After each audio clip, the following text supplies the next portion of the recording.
असलकुम everyone, welcome to my channel, welcome to another vlog. I hope आप सब ठीक होंगे। हम लोग भी अल्हम्दुलिल्लाह ठीक हैं। अभी ये जी रात का टाइम है, अभी हम सोने लगे थे तो मैंने सोचा कि आपके साथ थोड़े से क्लिप शेयर कर लूँ। अब यहाँ पर इस्लामाबाद में अचानक ही सर्दियाँ आ गई हैं।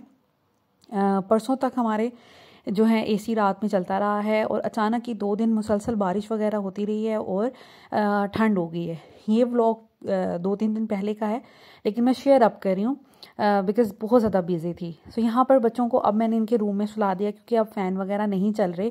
ठंड बहुत हो गई है रात में, यहाँ तो फ़ैन चलता नहीं है, यहाँ बिल्कुल बहुत स्लो स्पीड पे। तो मैंने सोचा, क्योंकि मुझे बहुत उलझन होती है कमरे में, मैट्रेसेस बिखरे हों, बिस्तर बिखरे हों।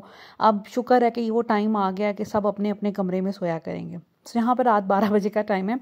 मैं आजकल मुझे नींद ही नहीं आ रही। जब से वेकेशंस ख़त्म हुई हैं ना, मुझे 12 बजे से पहले नींद ही नहीं आती। और सुबह भी जब मैं उठ जाती हूँ बच्चों को भेज के, फिर थोड़ी देर के लिए सो जाती हूँ, फिर उठती हूँ तकरीबन 9:30-10 बजे और फिर अपने काम शुरू करती हूँ। पता नहीं क्यों रूटीन बिल्कुल ही ख़राब हुई हुई है और ठीक होने का नाम ही नहीं ले रही। एनीवेज़, यहाँ पर जी रात में हम सो गए थे। फिर इज़ा ज़ावियार मेरे साथ सोते हैं और ज़ैनब फ़ातिमा जो हैं वो अब अपने रूम में सोया करेंगी। थोड़ा थोड़ा इज़ा को भी अब हम करेंगे कि वो अपने रूम में सोया करें, तीनों बहनें इकट्ठे सोया करें। सो यहाँ पर मॉर्निंग का टाइम था, बच्चों को उठाना था। आजकल तकरीबन मैं बच्चों को उठा रही हूँ आलमोस्ट 6:15 पे। यहाँ पर इनको उठाना शुरू हो गई हूँ, क्योंकि तकरीबन 7:45 स्कूल लगता है, तो जाते जाते भी टाइम लग जाता है। फिर नाश्ता भी इन्होंने लाजमी करना होता है। तो तकरीबन 6:15 बजे मैं इनको उठा देती हूँ और उठते उठते फ्रेश होते होते बड़ा अच्छा टाइम ये कि 7 बजे ये बिल्कुल रेडी होती हैं और फिर 10-15 मिनट लगते हैं नाश्ते के लिए। 7:15 बजे के करीब घर से निकल जाती हैं ये ऑलमोस्ट, कभी कभी उससे पहले भी चली जाती हैं। और आजकल बड़ी खुश हैं कि हम जब स्कूल जाते हैं तो टीचर भी नहीं होती क्लास में, बड़ी जल्दी जल्दी हम पहुँच जाते हैं। तो यहाँ पर इनको उठाना ज़रा मुश्किल होता है। फ़ातिमा फिर भी उठ जाती है और पहले उठ जाती है। ज़ैनब का होता है 5 मिनट और सो लूँ, 10 मिनट और सो लूँ, तो उसको होता है कि मम्मा पहले फ़ातिमा को वॉशरूम में भेजें। तो यहाँ पर ये कि फ़ातिमा जो है वो फिर उठ जाती है। फ़्रेश होने के बाद फिर कपड़े वगैरह पहन लेते हैं। मैंने इनके कपड़े रात में ही मोस्टली मेरी कोशिश होती है कि प्रेस करके लटका दूं कहीं पर या बेड वगैरह पे रख दूं। और अगर रात में नहीं तो फिर जब मैं इनको उठाती हूँ, ये वॉशरूम जाते हैं, तो फिर मैं इनको थोड़े बहुत कपड़े जो अगर रह जाएं, समटाइम्स रात में मैंने धोए होते हैं, तो वो फिर सुबह उठ के प्रेस करती हूँ। आज मैंने इनको नीचे टी शर्ट पहनने के लिए दी है, क्योंकि इनको ठंड लग रही थी। अभी मैं इनके कपड़े वगैरह निकालूंगी गर्म। तो ये कि फ़िलहाल मैंने इन्हें कहा है कि टी शर्ट्स नीचे पहन जाएँ, ताकि थोड़ा सा जिसे कहते हैं कि बचत हो सके आपकी। तो यहाँ पर जी इनके कपड़े वगैरह मैंने रख दिए थे, सॉक्स रख दी थी। अब ना अचानक ही ठंड आ गई है, डायरेक्ट ही एसी से जिसे कहते हैं ना, हम बिल्कुल पंखे बंद और सर्दियों के कपड़ों पे आ गए। खैर यहाँ पर जी ये रेडी हो गई थी। मीनवाइल हुसैन भाई जो है वो नाश्ता बना देते हैं। नाश्ते में आज इनका दिल था पराठा चाय, तो फिर इन्होंने पराठा चाय बनवा ली थी। और साथ में मैं अब इनका लंच तैयार करूँगी। लंच इनसे पूछ लेती हूँ, नाश्ते का भी पूछ लेती हूँ।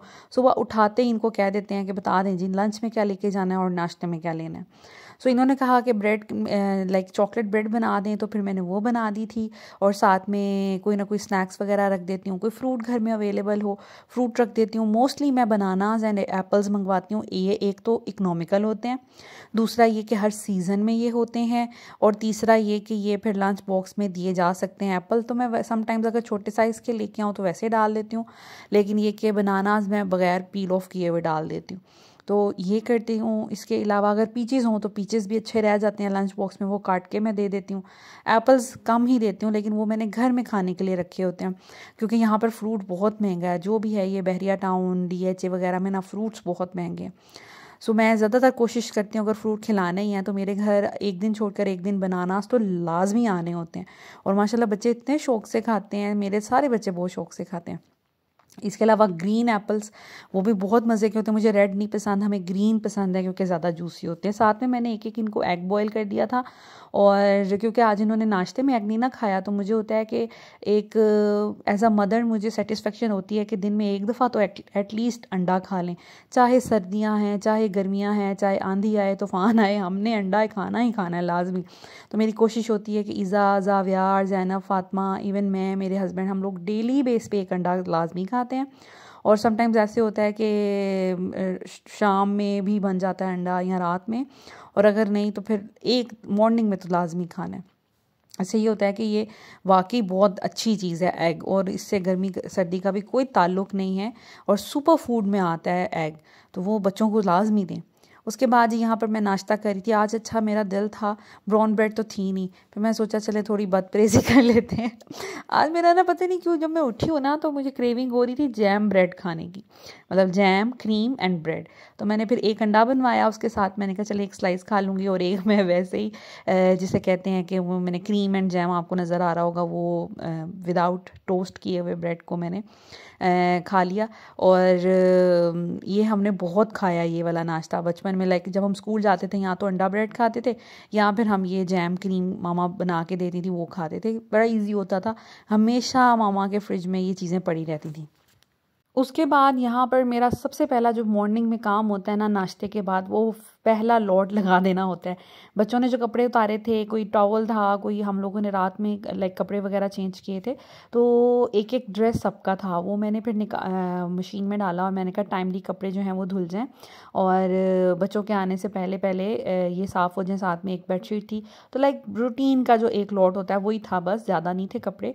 लेकिन मैंने सोचा कि इसको लगा के तो मैं थोड़ी देर के लिए रिलैक्स कर लेती हूँ, तब तक मशीन जो है वो कपड़े अपने धोती जाएगी और मैं फिर रिलैक्स कर लूँगी, उठकर मैं इसको फैला दूंगी। तो इस तरह होता है। यहाँ पर जी ईज़ा और ज़ावियार भी उठ गए थे, बहनों को भेजा है तो ये लोग भी उठ गए थे, तो मैंने फिर सोचा कि चले मैं थोड़ी देर के साथ इनके साथ लेट जाती हूँ, साथ में मैं अपनी चाय एंजॉय कर लूँगी। ज़ावियार को मैंने एक फीडर दे दिया था, उसको सुबह सुबह होती है क्रेविंग, तो मुझे था कि चलें अब मैं भी थोड़ा रिलैक्स करती हूँ, सो जाती हूँ, और उसके बाद ये कि मैं इसको उठ के तो नाश्ता करवा दूँगी, क्योंकि ये दोनों जो है ना मेरे ये को स्लीपिंग करते हैं, ठीक है। मैं जैसे ही उठ जाऊँगी तो ये भी उठ जाते हैं, तो इसलिए फिर मुझे होता है कि नींद पूरी अच्छे से हो जाए, तो मैं फिर इनके साथ आके लेट जाती हूँ। सोना ना भी हो तो मैं एटलीस्ट इनके साथ आके लेट जाती हूँ, मोबाइल वगैरह यूज़ कर लेती हूँ, अपनी कोई एडिटिंग कर लेती हूँ, कमेंट्स का रिप्लाई कर लेती हूँ, लाइक कुछ भी कर लेती हूँ।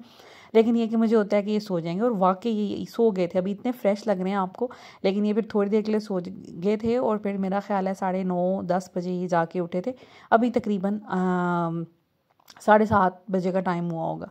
अच्छा, यहाँ पर अक्सर मेरी ना वीडियो में ये फ्लक्चुएशन टाइप फील होती है, ऐसे जैसे फ्लिक कर रही है लाइट ना, वो इसलिए कि मैं जो बाकी लाइट्स हैं ना कमरे की वो हुई हैं ख़राब, और ये सिर्फ इस जो फ़ैन के एरिया वाली लाइट है ना वो ऑन रहती हैं, तो वो ऐसे लगता है कि जैसे वीडियो में ना, अक्सर मैंने वीडियो बनानी हो फिर मैं फ़ैन बंद कर देती हूँ ताकि वो फिर डिस्टर्बेंस सी ना क्रिएट होती है, वो अच्छी नहीं लगती आँखों को। लेकिन ये कि खैर अभी फिर मैं हल्का हल्का फ़ैन ऑन किया था, तो मैंने सोचा कि चले ऐसे ही मैं रिकॉर्ड कर लेती हूँ, क्या फ़ैन अब मैं बंद करूँ।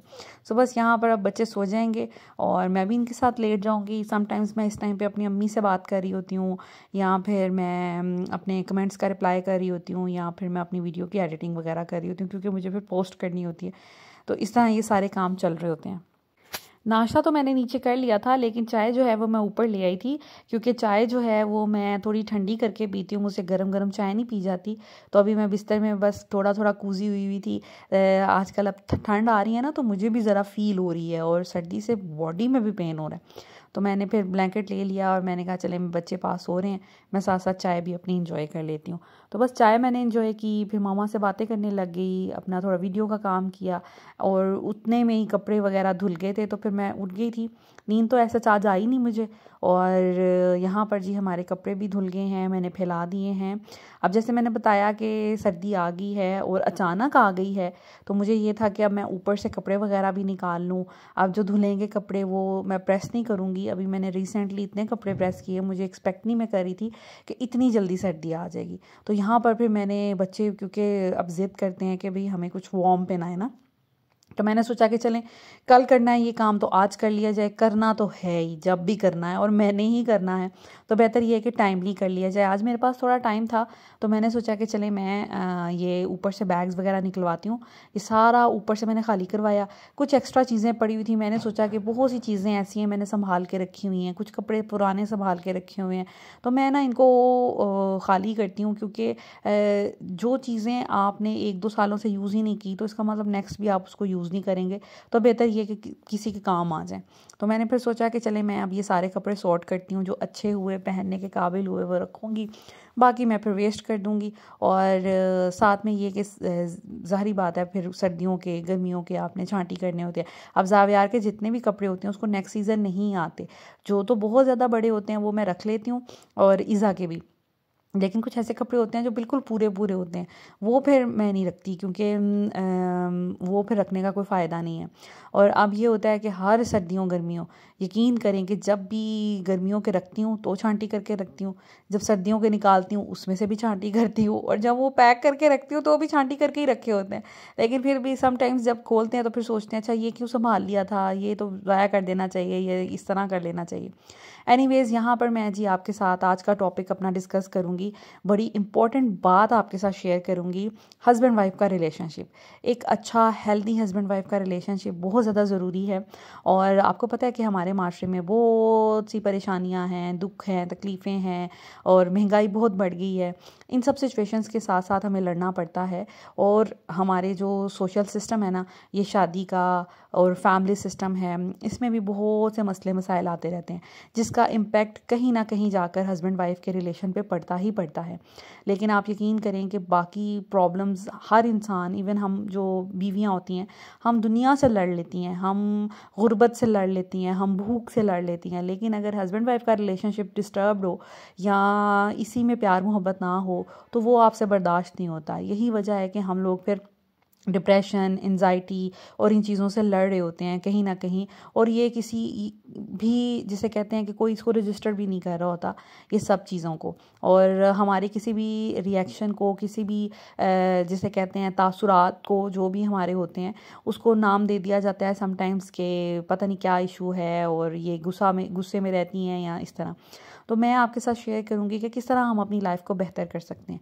देखें, दुख, तकलीफ़ें, खुशी, गमी, भूख और गरीबी, अमीरी, ये तो आने जाने वाली चीज़ें हैं। वक्त कभी भी एक जैसा नहीं रहता, लेकिन बेहतर ये है कि हम अपनी फैमिली का माहौल ऐसा कर लें कि किसी भी हालात में हमें परेशानी ना हो, हमें छोटी छोटी खुशियाँ हम उनको एंजॉय कर सकें, और हम इन सब चीज़ों से लड़ सकें बड़ी बहादुरी के साथ। सबसे पहले मैं यहाँ पर बात करूँगी, हस्बैंड वाइफ का रिलेशनशिप ऐसा है, इसमें बेहतरीन किस्म की कम्युनिकेशन होना बहुत ज़्यादा ज़रूरी है। कम्युनिकेशन में अब आ जाता है कि सबसे पहले तो आपने अपने आप को अच्छे से एक्सप्रेस करना है। आप क्या सोचते हैं, क्या फ़ील कर रहे हैं, कोई बात आपको परेशान कर रही है, कोई बात आपने अपने हस्बैंड या अपनी वाइफ से शेयर करनी है, आप उन सब को अच्छे से एक्सप्रेस करें और बड़ा वाइजली एक्सप्रेस करें। एक्सप्रेस करने से क्या होता है, बहुत दफ़ा हम अपने अंदर ही चीज़ों को रखते हैं, एक्सप्रेस नहीं करते। और समटाइम्स ऐसे होता है कि अगर हम अपने हस्बैंड या वाइफ को वो चीज़ बताएं तो उनको वो ये आगे से उनका ये जवाब होता है कि आपको मुझे पहले ये बात बतानी चाहिए थी। क्योंकि वक्त पे जब हम कोई बात किसी से कर लेते हैं ना, उसका फ़ायदा ये होता है वो वक्त पे सुलझ जाती है, बजाय इसके कि कुढ़ने के, जलने के, अपना 1, 2, 4 दिन बर्बाद करने से। आपको कोई बात बुरी लग रही है तो आप उसको फ़ौरन कम्युनिकेट करें, आप उसको कहें कि ये बात आपने समटाइम्स ऐसे होता है कि कोई बात हम किसी भी इंसान ने किसी और सेंस में की होती है, लेकिन हम उसको बहुत ज़्यादा सीरियस ले लेते हैं। और अगर वही बात हम किसी को टाइमली बता दें तो उसका बड़ी जल्दी हल निकल आता है। तो बेहतरीन हल ये है कि आप कुछ भी फ़ील कर रहे हैं, आपको कोई परेशानी है, आपको कोई बात परेशान कर रही है किसी फैमिली मेम्बर के, आप फ़ौरन अपने हस्बैंड से शेयर करें ताकि उनके इल्म में ये बात हो और वो शायद उसका बेहतरीन कोई हल निकाल लें। इसके अलावा अगर आपस में कोई लड़ाई है, कोई आपको बात, कोई जेस्चर ऐसा लगा है कि जिसमें आपको लगा है कि मेरे पार्टनर ने मेरे साथ ये अच्छी बात नहीं की, तो उससे कर लेने से ये होता है कि वो अपनी एटलीस्ट साइड क्लियर कर लेते हैं। उसके अलावा बेहतरीन रिलेशनशिप्स में बेहतरीन जो मैं कहूँगी पॉइंट है वो ये है कि try to be a good listener. जब आप अच्छे लिसनर बन जाते हैं ना तो आप बहुत अच्छे फ्रेंड किसी के बन सकते हैं। अगर आप लोगों के प्रॉब्लम को सुनते हैं और वो अपने अंदर का गुबार, अपने अंदर की बातें, अपने अंदर के मसाइल आपके साथ जब शेयर कर रहे होते हैं, इंसान उसी के सामने अपनी बात शेयर करता है जो कि उसको सुनता है। जो इंसान आपको सुनेगा नहीं ना, जिसके पास आपको सुनने के लिए टाइम नहीं होगा, या फिर वो आपकी बातें अच्छे से ध्यान से सुनेगा नहीं, आपके सामने वो आप उसको कभी भी अपनी बात नहीं बताएंगे। तो कोशिश करें एक अच्छे लिसनर बने। आपने पार्टनर के साथ जो भी वो एक्सप्रेशन आपके साथ शेयर कर रहे हैं, खुशी के मूड में हैं, दुखी हैं, परेशान हैं, उनकी बात को अच्छे से सुने और फिर उनको तसल्ली दें हर पॉइंट पे। अगर खुश हैं तो उनके साथ खुश हों, अगर वो दुखी हैं या परेशान हैं तो उन्हें थोड़ी सी तसल्ली दें, दिलासा दें और कहें कि कोई बात नहीं, सब मामला ठीक हो जाएंगे, मेरी जहाँ आपको ज़रूरत पड़े तो मैं वहाँ पर हाजिर हूँ। इस तरह करने से क्या होता है, एक तो उस बंदे ने अपने अंदर का जितना भी गुबार है वो आपके सामने निकाल दिया, और फिर आपने जब उसको तसल्ली के 2 बोल दे दिए ना, तो वो उसमें एक जिसे कहते हैं ना साइकोलॉजिकल इस तरह का इम्पैक्ट आता है उसके अंदर कि उसको लगता है कि हाँ मसला अभी हल नहीं हुआ होता, लेकिन उसको लग रहा होता है कि आधा हल हो गया है। तो ये बातें बहुत ज़्यादा ज़रूरी हैं। इसके अलावा बहुत इम्पॉर्टेंट बात है कि आप कोशिश करें कि ऑनेस्ट रहें, एटलीस्ट अपने पार्टनर के साथ। देखें ज़िंदगी में ना एक इंसान कोई ज़रूर होना चाहिए ऐसा जिसके सामने आप सच बोलें, हमेशा ऑनेस्ट रहें। उससे ये होता है कि इस तरह आपके हस्बैंड को भी आप पे या वाइफ को भी आप पे ट्रस्ट होता है और वो ये सोचेंगे कि भाई आप हमसे हर बात कर सकते हैं। ये इतनी आप में एबिलिटी होनी चाहिए कि आपसे अगर कोई किसी भी तरह की बात कर रहा है ना, तो आप उसको जज नहीं करें और ये ना सोचें कि भाई इसने ये क्यों बात कर दी, बल्कि आप इतने अच्छे होने चाहिए या इतने आप जिसे कहते हैं कि वेलकमिंग होने चाहिए कि आपको कोई भी वो बात बताएं तो आपको सुनना चाहिए। और दूसरे पर्सन के लिए, और ये तो हर किसी के लिए, कि आप अपने एटलीस्ट पार्टनर के साथ ऑनेस्ट हों, क्योंकि मुझे लगता है कि माँ बाप के बाद ना एक हस्बैंड वाइफ का रिलेशनशिप ऐसा होता है जो आपके डायरेक्ट नफ़े और नुकसान से लिंक करता है। एक का नफ़ा दूसरे का नफ़ा है, एक का नुकसान दूसरे का नुकसान है। तो ये बातें बहुत ज़्यादा ज़रूरी हैं। उसके बाद रिस्पेक्ट एंड ट्रस्ट, एक तो होगी कम्युनिकेशन कि हमें किस तरह की कम्युनिकेशन करनी चाहिए। उसके बाद रिस्पेक्ट एंड ट्रस्ट हर रिश्ते की बुनियाद होती है। इंसान प्यार के बगैर ज़िंदगी शायद गुजार सकता है कि अगर आप किसी से प्यार नहीं करते लेकिन आपकी शादी होगी उसके साथ, लेकिन अगर उस रिश्ते में रिस्पेक्ट ना हो, ट्रस्ट ना हो, तो वो रिश्ता किसी भी काबिल नहीं है। आप किसी से प्यार करते हैं लेकिन किसी पे आपको ट्रस्ट ही नहीं है, तो फिर उस प्यार का क्या फ़ायदा। तो मेरा ख्याल है कि प्यार के बगैर ज़िंदगी गुजर सकती है, और प्यार हो जाता है जब आप किसी रिश्ते में मुंसलिक होते हैं, एक दूसरे की केयर करते हैं, एक दूसरे पे ट्रस्ट करते हैं, तो प्यार हो जाता है। लेकिन रिस्पेक्ट एंड ट्रस्ट के बगैर ज़िंदगी नहीं गुजारी जा सकती। आपका हस्बैंड आपसे प्यार करता है लेकिन वो आपकी रिस्पेक्ट नहीं करे, आपको जगह जगह बैठकर रुसवा करे या टोंट करे या आपका मजाक उड़ाए, तो आप कभी भी उसको प्यार नहीं करेंगे। तो प्यार के लिए ज़रूरी है कि रिस्पेक्ट का एलिमेंट उसमें ज़रूर होना चाहिए किसी भी रिलेशनशिप में। और ये तो ऐसी चीज़ होती है कि गिव एंड टेक। आप किसी को अगर रिस्पेक्ट देंगे तो अगला भी मजबूर हो जाएगा आपको रिस्पेक्ट देने के लिए, और अगर आप रिस्पेक्ट किसी की नहीं करेंगे और कोई अगला आपकी रिस्पेक्ट कर रहा है तो वो एक टाइम आएगा वो भी छोड़ देगा आपकी रिस्पेक्ट करना। तो ये गिव एंड टेक वाला तरीका है।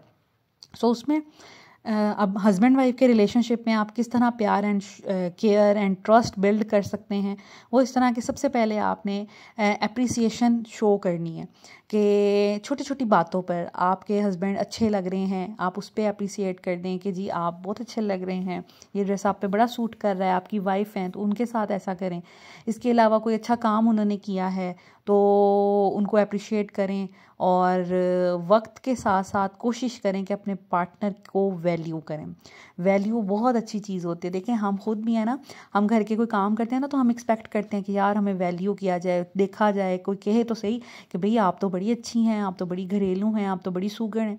उससे ये होता है कि आपको जज्बा आप में पैदा होता है और इंसान ये सोचता है कि अगली दफ़ा मैंने और ज़्यादा मेहनत करनी है, मैंने और अच्छा काम करना है और सबको मैंने और ज़्यादा हैरान कर देना है।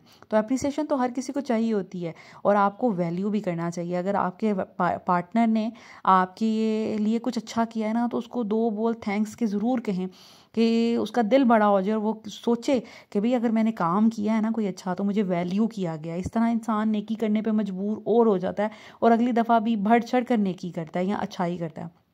सो वैल्यू ज़रूर करें। इसके अलावा अपना ट्रस्ट बिल्ड करने की कोशिश करें। जब आप अपने पार्टनर के साथ हमेशा सच बोलेंगे, अच्छा और हर तरह का, चाहे आपसे कोई गलती भी होगी, अगर आप सच बोलेंगे ना तो उस इंसान को होगा कि यार इससे गलती हुई है, ये छुपा भी सकती थी या सकता था लेकिन इसने नहीं छुपाया, तो दैट मीन्स के ये जिसे कहते हैं कि एक ऑनेस्ट पर्सन है। इसके अलावा जो बहुत इम्पोर्टेंट बात है क्वालिटी टाइम। देखें, हम लोग जब शादी होती है तो हस्बैंड वाइफ को जो थोड़ा सा टाइम मिलता है उसमें हम लोग टाइम स्पेंड करते हैं, आपस में इंजॉय करते हैं, मूवीज़ पे भी चले गए, बाहर शॉपिंग आउटिंग पे भी चले गए। लेकिन वक्त के साथ साथ जब हम बच्चों में पड़ जाते हैं ना, हम ये चीज़ें भूल जाते हैं। हम एक अच्छे फादर, एक अच्छी मदर तो बन जाते हैं, लेकिन हम एक जो अच्छी हस्बैंड वाइफ की जो बॉन्डिंग होती है, जो रिलेशनशिप, जो फ्रेंडशिप होती है ना, उसको लूज़ करते जाते हैं, जिसकी वजह से रिलेशनशिप बिल्कुल जिसे कहते हैं ना मांद पड़ जाता है। शादी या प्यार एक ऐसा रिलेशनशिप है जिसको हमेशा, या एक पौधा है, पौधे की तरह जिसको हमेशा पानी चाहिए। पानी देते रहेंगे तो वो बढ़ता फूलता रहेगा, फल देगा, फूल देगा। अगर आप पानी देना बंद कर देंगे तो वो फिर रिलेशनशिप मुरझा जाएगा। दिन में चाहे हाफ़ एन आवर अपने पार्टनर को लाजमी दें, उसमें आप बात कर सकते हैं। अगर आपके पास वीकेंड्स पे टाइम है, कोई मूवी देख लें, इस तरह आपकी बॉन्डिंग बड़ी अच्छी हो जाती है और आपको बहुत सी चीज़ों पे बात करने का मौका मिल जाता है, कोई टॉपिक मिल जाता है, तो आपका जो है ना एक अच्छा टाइम गुजर सकता है।